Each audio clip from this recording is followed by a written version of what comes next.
പുതുതായിട്ട് താമസത്തിന് വന്ന സുന്ദരേശന് അസോസിയേഷൻ്റെ വക ഒരു സ്വീകരണം കൊടുത്താൽ എന്താ? പുള്ളിക്കാരന് അവാർഡൊക്കെ കിട്ടിയതല്ലേ. മേജറുടെ വീട്ടിൽ വെച്ച് നമുക്ക് കൂടുകയാകാം.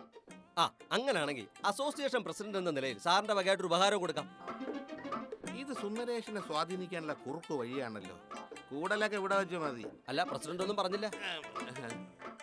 അല്ല, അസോസിയേഷന്റെ ചെലവിൽ നടത്തുന്ന ഫംഗ്ഷൻ ആയതുകൊണ്ട് അത് പ്രസിഡന്റിന്റെ വീട്ടിൽ ചാകുന്നതാണ് നല്ലത്. രവീന്ദ്രൻ എന്ത് പറയുന്നു? അങ്ങനെയെങ്കിൽ അങ്ങനെ തന്നെ. പറ്റിയാൽ CK സുന്ദരേശന്റെ സീരിയലിൽ ഒന്ന് അഭിനയിക്കുകയും ചെയ്യാം. അത് ശരി, ബാലപ്പൻ അഭിനയിക്കൂ? കൊള്ളാം, അഭിനയിക്കുമെന്ന്. ഞാൻ 3ാം ക്ലാസ്സിൽ പഠിക്കുമ്പോ 1ാം ക്ലാസ്സിൽ അഭിനയിക്കുമായിരുന്നു. അതെന്തിന് 3ാം ക്ലാസ്സിൽ പഠിക്കുമ്പോൾ 1ാം ക്ലാസ്സിൽ അല്ല, ഫസ്റ്റ് ആയിട്ട് അഭിനയിക്കുമായിരുന്നു. സത്യത്തിൽ ടിവിയിലൊന്നും മുഖം കാണിക്കുന്ന എല്ലാവരുടെയും ഒരു ആഗ്രഹമാണ്. ശരിയാക്കാം. ഞാന് സുന്ദരേഷനുമായിട്ടൊന്ന് സംസാരിക്കാം. ഞാൻ പറഞ്ഞ സുന്ദരേഷൻ കേൾക്കും. ഞാൻ പറഞ്ഞാലേ കേൾക്കൂ. എന്നാ പിന്നെ നമുക്ക് ഏതായാലും വന്നതല്ലേ, ആറഞ്ച് ജ്യൂസ് കുടിച്ചിട്ട്. അയ്യോ, അവള് തോട്ടത്തിൽ ജോലി ചെയ്യില്ലേ, ഇനി ഒരു അവസരത്തിലാവും അപ്പൊ ജ്യൂസുകൾ. സാറിന് ഫോൺ കോളുകളൊന്നും വരുന്നില്ലേ? ഇന്ന് ലൈനുകളൊക്കെ ചിലപ്പോ ബിസി ആയിരിക്കും.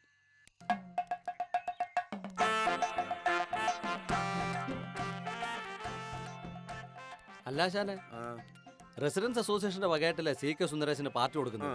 അത് ആശാന്റെ വീട്ടിൽ വെച്ചായ പോരെ? പോരാ, അത് CI പ്രകാശ് കുമാറിന്റെ വീട്ടിൽ വെച്ച് തന്നെ നടക്കണം. അതെന്തിന്? അതാണ് ചാണക്യന്റെ ബുദ്ധി. ചാണത്തിന്റെ ബുദ്ധിയാ? ചാണക്യ ബുദ്ധി മനസ്സിലായില്ല.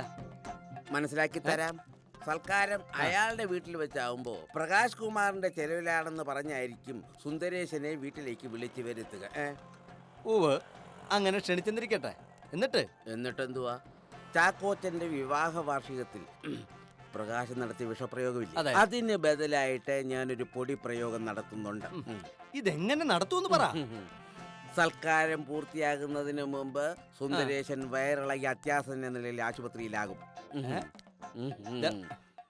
അതിനുള്ളൊരു പൊടി പ്രയോഗം എന്റെ കയ്യിലുണ്ട്. ഒന്ന് നിന്ന്, എനിക്കറിയാമെന്നൊരു ചോദിക്കുക, ഇതൊക്കെ നടക്കുന്ന കാര്യമാണ്? അതൊക്കെ ഞാൻ നടത്തി കാണിച്ചു തരാം, നീ നോക്കിക്കോ.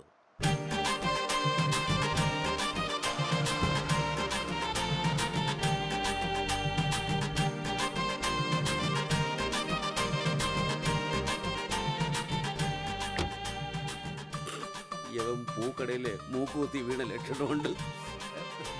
ഞാൻ താമസിച്ച സ്വല്പം അല്ല, രാവിലെ 50 സ്വീകരണങ്ങൾ ഉണ്ടായിരുന്നു, ഒരു അറുമ്പാദവും ഇല്ല. പിന്നെ ഈ കാണാനല്ല, ബാക്കി എല്ലാം കൂടെ എടുത്ത് ഞാൻ ഡിക്കിക്കകത്ത് വെച്ചിട്ടുണ്ട്. ഞങ്ങള് ഈ കോളനിയിലെ അസോസിയേഷന്റെ ഭാരവാഹികളാ. എന്റെ പേര് സുന്ദരേശ് എന്റെ ഗസ്റ്റ് ആയിട്ട് വരുന്നോണ്ട് രാവിലെ തൊട്ട് ഇവരോട് ഒന്ന് കാത്തിരിക്കാം. പിന്നെ മക്കളെ കാടറച്ചി മട്ടനൊക്കെ ഉണ്ട്, എല്ലാം കഴിച്ചിട്ടേ പോകാവൂ. അയ്യോ, ഞാൻ പരിചയപ്പെടുത്താൻ മറന്നുപോയി കേട്ടോ. ഇത് രവിചന്ദ്രൻ, ഇത് അങ്ങേരുടെ എർത്തല്ല, പിന്നെ ബാലപ്പൻ. രണ്ടുപേര് AKCP-യുടെ സമുന്നതരായ നേതാക്കന്മാരാണ്. തള്ള AKCP-യാ? ഈ VSOP പോലെയുള്ള വല്ല തന്നെ? അയ്യോ, അതൊന്നും അല്ല. AKCP എന്ന് വെച്ചാൽ ആരുടെ കൂടെയും ചേരുന്ന പാർട്ടി എന്നർത്ഥം. സമയങ്ങളെ കളയണ്ട, എവിടെ കയറി പോന്നു? സുന്ദരേശനെ കണ്ടല്ലേ, നമുക്ക് പോവാം. എടാ, എന്തായാലും നമ്മൾ നനഞ്ഞിറങ്ങിയല്ലേ, ഇനി ഉണ്ടിട്ട് പോകാമെന്ന്. കാടാ മുഖത്തോക്കി കാടാന്ന് വിളിച്ചോണ്ടല്ലേ? എടാ, കാട ഫ്രൈ ഉണ്ടെന്ന്. എനിക്കിഷ്ടമല്ല. എന്നാ നീ ഇവിടെ നിന്ന് പോടാ. ആരെങ്കിലും ഊണും കൊണ്ട് വിളിച്ച് അതിന്റെ പുറകെ പൊയ്ക്കോണം. മട്ടനുണ്ടല്ലേ, അത് ശരി.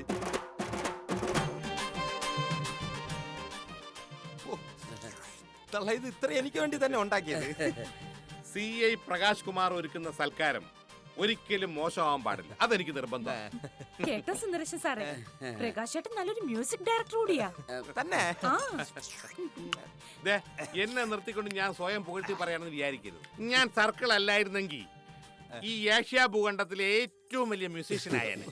അല്ല, അത് ഞാൻ അറിഞ്ഞില്ല. ഏത് വർക്കാണ് പുതിയത്? അല്ല, പുതിയത് ഒരുപാട് ചെയ്യുന്നോണ്ട് പ്യാരുകൾ മനസ്സിലാക്കില്ല. അല്ല, ചേട്ടൻ കഴിഞ്ഞ വർഷം ഒരു ആൽബം ചെയ്തു. കല്യാണ ആൽബം. അതെ അതെ അതെ, നമുക്ക് ആദ്യം എന്തെങ്കിലും കഴിക്കാം, നല്ല വിശപ്പുണ്ട്. പിന്നല്ലാതെ വർത്താനം പറഞ്ഞുകൊണ്ടിരുന്ന കാര്യമില്ലെന്ന്. മട്ടണിൽ തുടങ്ങാം. ആദ്യം ഓരോ ജ്യൂസ് ആകാം. മാംസാഹാരത്തോടു കൂടിയുള്ള ഭക്ഷണത്തിന് മുമ്പ് ഓരോ ജ്യൂസ് കുടിക്കുന്നത് നല്ലതാണ്. ബാലപ്പ, വിശപ്പ് കെടാൻ വേണ്ടിയിട്ടുള്ള വേലയാണ്, നമ്മളൊന്ന് തിന്നാതിരിക്കാൻ. ജ്യൂസ് വഴി. ശരി. ഭക്ഷണത്തിന് 5 മിനിറ്റ് മുമ്പ് ധ്യാനം, അത് കഴിഞ്ഞിട്ടേ ഉള്ളൂ ഭക്ഷണം. ശരി, ഭക്ഷണത്തിന് മുമ്പ് അങ്ങനെ ഉണ്ടോ? ഒഴി സുന്ദരേശൻ സാറിന് ജ്യൂസ് കഴിക്കുന്നതിൽ ബുദ്ധിമുട്ടൊന്നും ഇല്ലല്ലോ?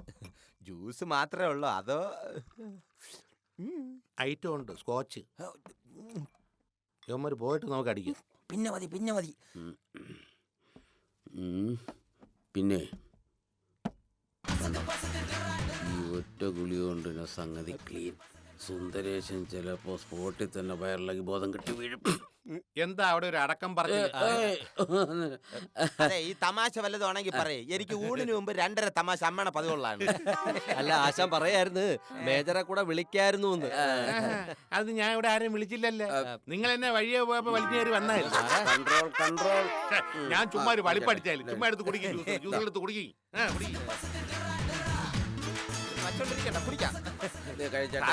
സാറ് കോളനിയിൽ അതിഥിയാണല്ലോ, കഴിച്ചാട്ടെ. അന്ന് ആ കുരിശടി മുക്കിൽ വെച്ചേ സാറിന്റെ വണ്ടി വേറൊരു വണ്ടി കൂടെ കൂട്ടിയിടിച്ചനെ. ഞാൻ സ്പോട്ടിൽ കണ്ടോണ്ടിന്ന്. എടാ, നീ അതല്ലേ കണ്ടോളൂ. കേട്ടാ സാർ, ഞാൻ ഇന്നലെ വൈകിട്ട് ഒറ്റപ്പാലത്ത് നിന്ന് ഒരു 100-120 സ്പീഡില് വണ്ടി ഓടിച്ചോണ്ട് വരെ. ഇപ്പൊ സപ്പോസ് ഇതെന്റെ കാർ. ഞാൻ ബൈപ്പാസിലോട്ട് ഇങ്ങനെ നേരെ ഇടിച്ചു കയറി വന്നപ്പ വേറൊരു വണ്ടി ഇതാ ഇവിടുന്ന് ഇങ്ങനെ വന്ന് കയറി. പക്ഷെ ഞാൻ എന്ത് ചെയ്ത് അപ്പൊ തന്നെ ഇതിനെ റിവേഴ്സ് എടുത്ത്. ഒന്ന് ആലോചിക്കണേ, ഇത് ജംഗ്ഷനിലാണ് സംഭവം. അപ്പോഴാണ് എന്റെ സാരഥേക്കന്റെ മോള് പ്രൊഡ്യൂസർ ഓവർടേക്ക് ചെയ്ത് വെട്ടിപ്പൊളഞ്ഞു കയറിയത്. ശാരദാക്കന്റെ മോൾ അതാര്? എന്റെ സീരിയലിന്റെ പുതിയ പേരെന്നെ സാരഥേക്കന്റെ മോള്. അയ്യോ, സാറിന്റെ എല്ലാ സീരിയലിന്റെയും പേര് നല്ല ക്യാച്ചിങ്ങാ. കാച്ചിങ്ങ എന്ന പേര് ഞാൻ ഇതുവരെ സീരിയലിന് ഇട്ടിട്ടില്ല. ചിലപ്പോ എന്റെ നത്തങ്ങ എന്ന പേരായിരിക്കും മാഡം കണ്ടിട്ടുള്ളത്. ഇപ്പൊ ഞാൻ പുതിയത് എഴുതിക്കൊണ്ടിരിക്കുന്നത്. ഉരുക്കൊണ്ടൊരു പെണ്ണ്. അല്ല, സ്ത്രീ എന്ന് മുമ്പ് ചേർക്കും. നല്ല കാച്ചിങ്ങ. അല്ല, നമ്മൾ ഇതൊക്കെ പറഞ്ഞോണ്ടിരുന്നല്ലേ സാർ ഓരോ കാര്യങ്ങൾ പറഞ്ഞ് ഗ്ലാസുകൾ ഇടിച്ചു പൊട്ടിക്കും. എല്ലാരും അടുത്ത് കുടിക്കും. നീ ഒന്ന് കുടിക്കട്ടെ. ഞാൻ നോക്കിന്ന്. ഇതിപ്പോ കുടിച്ചോ. ചുമ്മാ കുടിക്കും. ഫ്രഷ് അല്ലേ?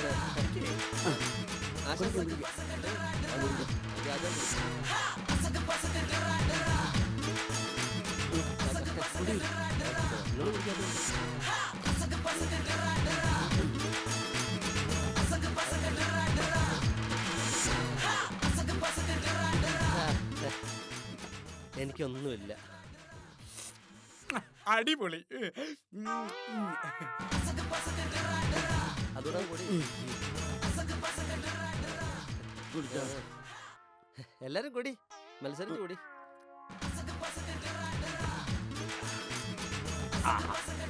പെട്ടെന്ന് വിളമ്പ്. ഇനി ശരി, ഇത് അതൊന്ന് ശരി. വിളമ്പ് സ്പെഷ്യൽ കാട ഫ്രൈ വിളമ്പ്. കഴിക്കണം. നല്ല കറികളാണ്. കാണിക്കണം, പ്ലേറ്റ് കാണിക്കണം. കാണിക്കും പ്ലേറ്റ്. കാട വേണം. നല്ല കാട. മതി. ഇവിടെ ഇറങ്ങ്.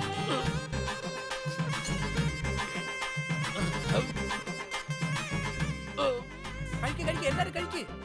എന്താ? വാ തുറന്ന് പറ. കണ്ണാടി പിടി. എന്താ? എന്ത് പറ്റി?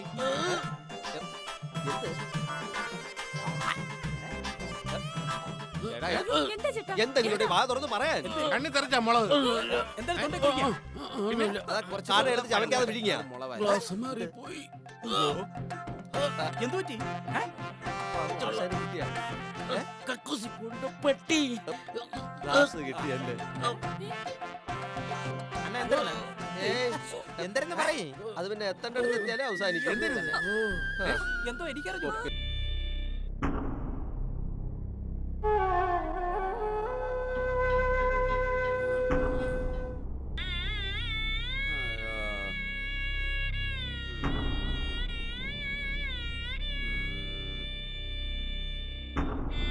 എന്ത് പറ്റി? ആശാനെ, ദാണ്ട മേജർ വന്നിരിക്കുന്നു.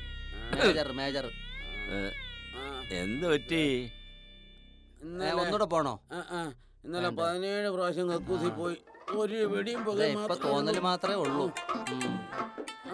ഇപ്പോഴാണ് യഥാർത്ഥ ചാണകബുദ്ധി ആയത്. ഈ പദ്ധതി പറഞ്ഞപ്പോഴേ എനിക്ക് തോന്നിയതാ ഇത് ചളമാവുമെന്ന്. ആ പ്രകാശ് കുമാറിന്റെ വീട് മൊത്തം ചാണകമാക്കി കാല് ചേർത്ത് വെച്ച് കട. എടോ രവിചന്ദ്ര, എന്നെയും തന്നെയും പോലുള്ള ശുദ്ധഗതിക്കാർക്ക് ഈ നാട്ടിൽ ജീവിക്കാൻ പറ്റില്ല. രാക്ഷസന്മാർക്ക് മാത്രമേ രക്ഷയുള്ളൂ. രാക്ഷസന്മാർക്ക്. എന്നാ പിന്നെ ഇങ്ങനെ എന്നേ രക്ഷപ്പെട്ടു പോയനെ. ഞാൻ അത്രയ്ക്ക് വലിയൊരു രാക്ഷസനാന്നോ? സംശയം എന്ത്? ആശ രാക്ഷസൻ തന്നെ. പലപ്പോ ബുദ്ധി രാക്ഷസൻ എന്നാ ഞാൻ ഉദ്ദേശിച്ചത്. എടോ രവിചന്ദ്ര, പ്രസിഡന്റ് എന്ന നിലയ്ക്ക് പ്രകാശ് ഈ കോളനിക്ക് വേണ്ടി ഒന്നും ചെയ്യുന്നില്ല. ആ, ഒരു അത് ശരി. പീരങ്കി എന്റെ കയ്യിൽ കിട്ടിയെങ്കിൽ അവന്റെ തലമണ്ട ഞാൻ അടിച്ചോളച്ചു. സാഹസം കാട്ടരുത് മേജറെ, അതിനുള്ള അവസരം തരാം. അവന്റെ നേർക്ക് ഈ ലോകത്ത് കിട്ടാവുന്ന സകല പാരാമിസൈലുകളും നമുക്കെടുത്ത് പ്രയോഗിക്കണം. സംസാരിച്ചുള്ള ജലാംശം കൂടെ കളയണ്ട. ഇത് കുടിക്ക്. ഞാൻ വേണമെങ്കിൽ താങ്ങാം. എല്ലാവരും കൂടെ താങ്ങി താങ്ങി ഞാൻ ഈ പരുവത്തിലായി. അതെ അതെ, ഞങ്ങൾ ഇങ്ങനെ ഇരുന്നാലേ താൻ ഇങ്ങനെ വളവളാ സംസാരിച്ചുകൊണ്ടിരിക്കും. അല്ല, എല്ലാരും ഒരു കാര്യം അറിഞ്ഞ പറയാതെ ഞങ്ങൾ എങ്ങനെ അറിയുള്ളൂ? ആ, നമ്മുടെ പ്രകാശം പ്രസിഡന്റ് ഒരു സൂത്രം പ്ലാൻ ചെയ്തിട്ടുണ്ട്.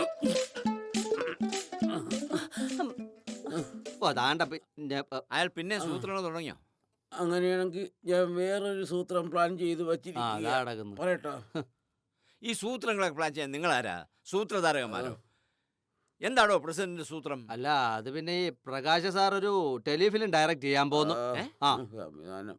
അയാൾ സംവിധായകനാകാൻ പോകുന്നു. ഓ, ഈ കോളനിയിൽ എന്തൊക്കെ അനർത്ഥങ്ങളാ സംഭവിക്കാൻ പോകുന്നത്? അതാണ്ട പിന്നെ വലിച്ചു കയറ്റി. അടങ്ങ്. അടങ്ങപ്പാ. ഇതും കൂടി ആഡ് ചെയ്ത് എഴുതണം.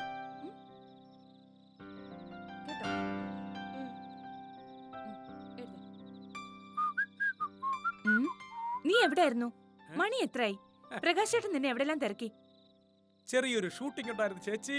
ഒരു കിടിലൻ റോള് നമ്മുടെ സുന്ദരേഷ് സാറിന്റെ കെയർ ഓഫിൽ ഒപ്പിച്ചു തന്നതാ. എങ്കിലും അല്ല പിച്ചക്കാരൻ്റെതും ആയിരിക്കും. ഡേയ്, മിണ്ടാതിരുന്ന് എഴുതടാ. വലിയ വേഷമാണോടാ? കഥ കൊണ്ടുപോകുന്ന ഞാനല്ലേ കേന്ദ്ര കഥാപാത്രം. അടിപൊളി. പ്രകാശ് ചേട്ടന് പരിചയക്കാരനായതുകൊണ്ടാ നിനക്ക് അത്ര നല്ല വേഷം കിട്ടിയത്. എന്തായിരുന്നു മണിയ വേഷം? പോസ്റ്റ്മാന്റെ വേഷം. പത്രം ഓഫീസിലേക്ക് കഥ കൊണ്ടുപോകുന്ന പോസ്റ്റ്മാൻ. അയ്യേ, ഇതാണോ കേന്ദ്ര കഥാപാത്രം? ഈ എന്റെ ചേച്ചി പോസ്റ്റ്മാൻ പിന്നെ കേന്ദ്ര ജീവനക്കാരനല്ലേ? എന്റെ ചേച്ചി, എനിക്കൊരാഗ്രഹം, സീരിയലിൽ നായകനായിട്ട് അഭിനയിച്ചാൽ എന്ത് എന്ന്. അയ്യടാ, നായകൻ മമ്മൂട്ടിയെ പോലല്ലേ ഇരിക്കുന്നു നീ. എന്റെ ചേച്ചി, ഈശ്വരൻ എനിക്ക് വാരിക്കോരി കുറെ ഗ്ലാമർ തന്നിട്ടുണ്ട്. അത് 10 പേര് കാണുന്നതിൽ എന്താ ഒരു തെറ്റ്? എങ്കിൽ നമുക്കൊരു സീരിയൽ പിടിച്ചേക്കാം. ചേച്ചി ഇത് കളിയായിട്ടാണോ കാര്യമായിട്ടാണോ പറഞ്ഞത്? ഓ, അഭിനയം നിനക്ക് തലയ്ക്ക് പിടിച്ചിരിക്കല്ലേ? ശരിയാണ് ചേച്ചി. ആ ലൈറ്റപ്പും ബഹളവും മേക്കപ്പും ഇതൊക്കെ കാണുമ്പോ ഒന്ന് അഭിനയിച്ച കൊള്ളാന്ന് ഭയങ്കര കൊതി. കഥ നമുക്ക് സുന്ദരേശ സാറിന്റെ എഴുതി വാങ്ങാം. അതൊക്കെ, പക്ഷേ ഇത് ഡയറക്റ്റ് ചെയ്യാൻ കുറഞ്ഞ പക്ഷം സ്പിൽബർഗിനെങ്കിലും വിളിക്കണം. ആര്? അയ്യ, അതൊക്കെ മെനക്കട വായിക്കൊള്ളാത്ത പേര്. നമുക്ക് പ്രകാശ് കുമാർ സാറിനെ കൊണ്ട് ഡയറക്റ്റ് ചെയ്യിപ്പിക്കാം. ഒന്നും അല്ലെങ്കിൽ സാർ ഒരു മ്യൂസിക് ഡയറക്ടർ അല്ലേ? ചേച്ചി ഓരോ ഷൂട്ടിംഗ് സ്ഥലത്ത് പോയി കാണണം. എഴുത്തുകാരനെക്കാളും ഭയങ്കര വെയിറ്റ് ഡയറക്ടർക്കല്ലേ? ഡയറക്ടർ ഞൊടിച്ചാൽ 40 പേര് ചുറ്റും വന്ന് കൂടും. പിന്നെ എന്റെ ചേച്ചി പ്രകാശ് കുമാർ സാർ ഡയറക്ടർ ആയാൽ ചേച്ചി ആരാ?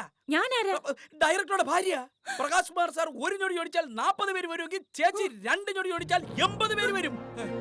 ആലോചിച്ച് നോക്ക്. അയ്യോ, ഈ ഞാൻ ഡയറക്ടർ ഭാര്യയോ?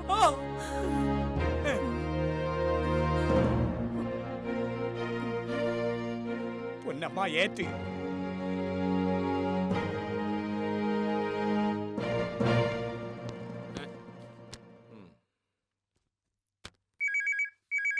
താനാ ഫോൺ എടുക്ക്.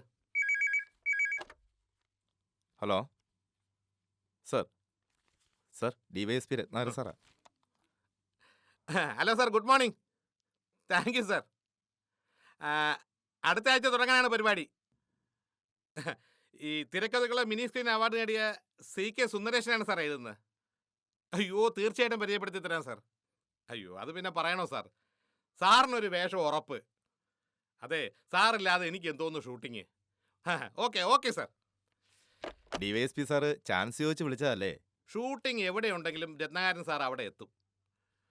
ഞാൻ സംവിധാനം ചെയ്യാൻ പോകുന്ന കാര്യം താനായിരിക്കും രത്നാകരൻ സാറിനെ വിളിച്ചു പറഞ്ഞത്. എന്തായാലും അങ്ങേർക്കൊരു വേഷം കൊടുക്കണം. എന്നെ ഒരുപാട് കുടഞ്ഞിട്ടുള്ള ആളാണ് ഈ രത്നാകരൻ സാർ. ഹെവനൊക്കെ കാക്കിയിട്ട് നടക്കുന്നില്ല പോലീസുകാരെ മാനം കിടക്കാൻ. പോണം.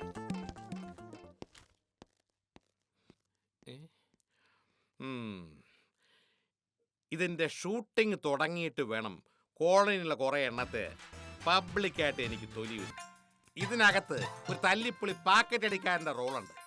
അത് ഞാൻ ആ DYSP രത്നാകരൻ സാറിനെ കൊണ്ട് ചെയ്യും. എന്നിട്ട് അയാളെ പബ്ലിക്കായിട്ട് ബാള് തട്ടുന്നവർ അങ്ങോട്ടും ഇങ്ങോട്ടും ഇട്ട് തട്ടും. പിന്നെ ചേട്ടൻ സംവിധായകനാകുന്നതിൽ ഈ കോളനിക്കാർക്ക് ചില മുറുമുറുപ്പ് തുടങ്ങിയിട്ടുണ്ട്. ആര് കിടന്ന് മുറിവുറുത്താലും സീരിയൽ ഞാൻ ഈ കാളനി വെച്ച് തന്നെ ഡ്യൂട്ടി ചെയ്യും. അതൊക്കെ പോട്ടെ, ആർക്കാണ് ഇത്ര വലിയ മുറിവുറുപ്പ് ഇവിടെ? പിന്നെ ബാലപ്പൻ മണിയനോട് ചോദിക്കുക ചേട്ടൻ എവിടുന്നാ ഡയറക്ഷൻ പഠിച്ചതെന്ന്. അങ്ങനെ ചോദിക്കണവന്മാരുടെ മുഖത്ത് നോക്കി നീ പറഞ്ഞു കൊടുക്ക്.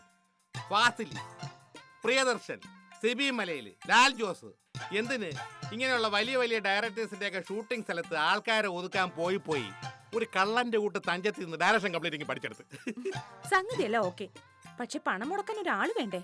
അതിന് അസോസിയേഷൻ ഇഷ്ടം പോലെ ഫണ്ട് ഉണ്ടല്ലോ. ഏത് പോലീസ് അസോസിയേഷനോ? പോലീസ് അസോസിയേഷൻ കീരെടുത്തിരിക്കുന്നു. എടി നമ്മുടെ കോളനി അസോസിയേഷന്റെ ഫണ്ടില്ലേ, അതെടുത്ത് ഞാൻ സീരിയൽ പൊളക്കും. അതൊന്നും വേണ്ട, അതൊക്കെ പുലിവാലാവും. ചേട്ടാ സമാധാനിക്ക്, നമുക്കൊരു വഴി എന്തായാലും തെളിയാതിരിക്കില്ല. നിന്റെ നാക്ക് പൊന്നായിരിക്കും. ഏതായാലും ആ CA പ്രകാശ് കുമാർ സംവിധായകനാകുന്നുള്ള കാര്യം ഉറപ്പാണ്. ഏതാണ്ടല്ല ആയി. അയാള് പടം എടുക്കുവോ, പടം പൊഴിക്കോ, എന്ത് വേണേ ചെയ്തോട്ടെ. ദേ ഞാനൊരു കാര്യം പറഞ്ഞേക്കാം. അമേരിക്കയിൽ നിന്ന് ഈ അന്നമ്മ ഇച്ചായന്റെ കൂട്ടത്തിൽ ഈ ജവഹർ കോളനിയിലേക്ക് വന്നതേ വെറും അന്നമ്മയായിട്ട് ഒതുങ്ങിക്കൂടാനൊന്നും അല്ല. പഴയ മിസസ് പ്രസിഡന്റായി അന്തസ്സായി ആഡംബരത്തോടെ ജീവിക്കാൻ വേണ്ടിട്ടാ. ആര് പറഞ്ഞു വേണ്ടെന്ന്? വേണ്ടി വന്ന ഒരു സീരിയല് നമ്മൾ വരണം. പുളിയാമ്പറമ്പത്ത് തറവാട്ടുകാരെ പണ്ട് പ്രേം നസീറിനെ വെച്ച് സിനിമ പിടിച്ചിട്ടുള്ള ആൾക്കാരാ. അയ്യടാ, പടം എടുക്കേണ്ട ഒരു സാഹചര്യം വന്നാ പടം എടുക്കുക തന്നെ വേണം. എടോ, ഇതൊക്കെ പ്രകാശിന്റെ ഓരോ സ്റ്റണ്ടല്ലേ. സീരിയൽ എടുക്കാനൊക്കെ അയാളുടെ കയ്യിൽ എവിടുന്നാ കാശ്? ഇത് കൊള്ളാം. വെളുക്കുന്നവരെ രാമായണം വായിച്ചിട്ട് സീതയുടെ ഭർത്താവ് ആരാന്ന് ചോദിച്ചപ്പോ സ്ഥലത്തില്ലായിരുന്നു എന്ന് പറഞ്ഞ പോലായല്ലോ. ഈ ഫണ്ടിരിക്കുന്ന ആരായില്ല. പ്രസിഡന്റ് പ്രകാശിന്റെ കയ്യില് ആണോ? അങ്ങനെ വരട്ടെ.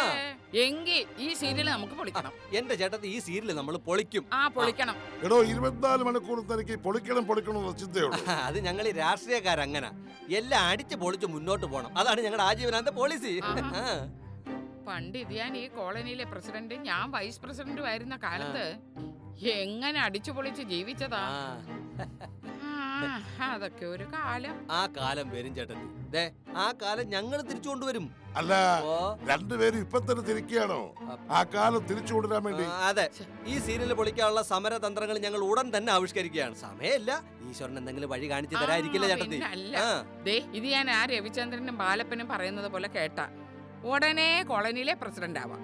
ഈ കോളനിയിലെ കാറ്റടിച്ചപ്പോഴേ നിന്റെ സ്വഭാവം മാറിയെന്ന എന്റെ പേടി. എന്റെ കർത്താവേ, ഇനി എന്തെല്ലാം അനിഷ്ട സംഭവങ്ങളാണോ ഉണ്ടാകാൻ പോകുന്നത്?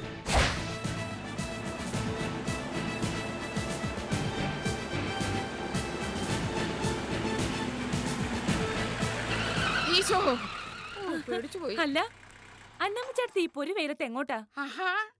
സുമയോ, വണ്ടി വന്നു വന്നപ്പോ ഞാനങ്ങ് പേടിച്ചു പോയി കേട്ടോ. നിങ്ങൾ എവിടെ പോയി വരുവാ? ഞങ്ങളെ മീൻ മാർക്കറ്റ് വരെ ഒന്ന് പോവാ, കുറച്ച് ഉണക്കമീൻ വാങ്ങിക്കാനുണ്ടായിരുന്നു. അയ്യേ, പോലീസ് ജീപ്പിലാണോ ഇമാതിരി സാധനങ്ങളൊക്കെ വാങ്ങിക്കാൻ പോണേ? ഇതുവരെ അപ്പൊ ചേട്ടത്തിക്ക് എന്റെ സെറ്റപ്പിനെ കുറിച്ചൊന്നും അറിയില്ല അല്ലേ? സർക്കിൾ ഇൻസ്പെക്ടറുടെ ഭാര്യയല്ലേ ചേട്ടത്തി ഞാൻ. എനിക്ക് എവിടെ പോണമെങ്കിലും എന്ത് ആവശ്യം ഉണ്ടെങ്കിലും ഡിപ്പാർട്ട്മെന്റിന്റെ വാഹനം ഉപയോഗിക്കാം. ഈശോ, അതൊക്കെ കുറ്റമല്ലയോ? എന്തോന്നു കുറ്റം? ഡിപ്പാർട്ട്മെന്റിൽ പ്രകാശേട്ടന്റെ പേര് കേട്ടാൽ ഞെട്ടും. അത്രയ്ക്ക് ഭയങ്കരനല്ലേ. ആഭ്യന്തര വകുപ്പിലൊക്കെ വലിയ ഹോൾഡാ. അങ്ങനെയാണില്ലേ? നല്ല വെയില്. എന്നാ പിന്നെ ഞാൻ അങ്ങോട്ട് നടക്കട്ടെ.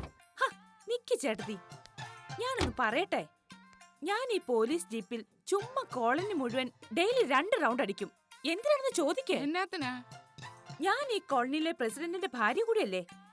എനിക്കും കൂടി ഗമയിൽ സഞ്ചരിക്കാനാ പ്രകാശ് ചേട്ടൻ ഇതുപോലൊരു പോലീസ് ജീപ്പ് തെരഞ്ഞെടുത്തത്. കാണാൻ നല്ല ഭംഗിയുണ്ടല്ലേ. ആർക്ക്? എനിക്കാണോ? അല്ല, ഈ വണ്ടിക്ക്. അല്ല, ചേച്ചിക്ക് കുടിക്കാൻ ചായയോ ഇളനീരോ ജ്യൂസോ എന്താ വേണ്ടത്? അതൊക്കെ ഈ വണ്ടിക്കകത്ത് വെച്ചേക്ക് വന്നു. ഞാൻ ദേ ഇങ്ങനൊന്ന് വിരഞ്ഞൊടിച്ച് കാണിച്ചാ മതി, ജ്യൂസും കരിക്കും ഒക്കെ ഇവിടെ എത്തും. അതിന്റെയൊക്കെ ഒരു വെയിറ്റ് അറിയണമെങ്കിൽ ഒരു പ്രാവശ്യമെങ്കിലും ഒരു പോലീസ് ഉദ്യോഗസ്ഥന്റെ ഭാര്യയായിട്ട് ജീവിക്കണം. ഞാൻ പോട്ടെ സോമേ. നിക്ക് ചേട്ടത്തി, എനിക്ക് എന്താണോ എന്തോ ചേട്ടത്തിയോട് വർത്താനം പറഞ്ഞ് കൊതി തീരുന്നതേ ഇല്ല. പാണ്ടിലോറി ഇടിച്ചു മരിച്ച എന്റെ വല്യമ്മച്ചിയുടെ അതേ മുഖമാ ചേട്ടത്തിക്ക്.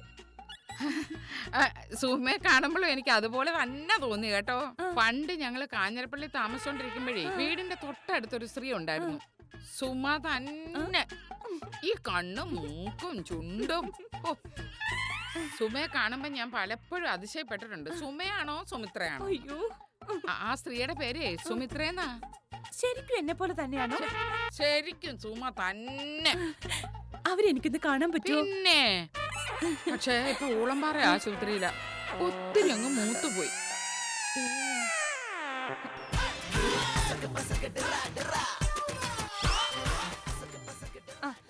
അതൊക്കെ പോട്ടെ, ചേട്ടത്തി ഇനി അമേരിക്കക്ക് പോകുന്നുണ്ടോ?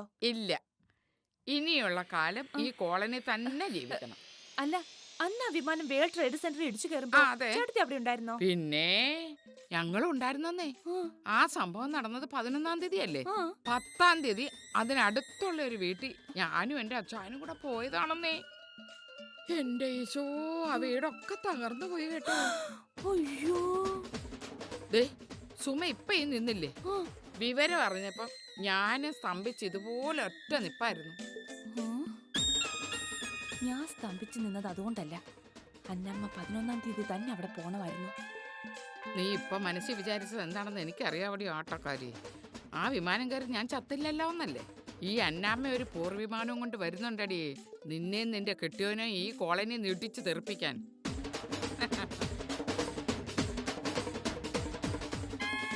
ഈശോ, സ്തംഭിച്ച് നിന്ന് നേരം പോയത് അറിഞ്ഞില്ല. ഞാൻ പോട്ടെ സോമേ. വെച്ചിട്ടുണ്ട്. എടോ, വണ്ടി എടുക്കണോ?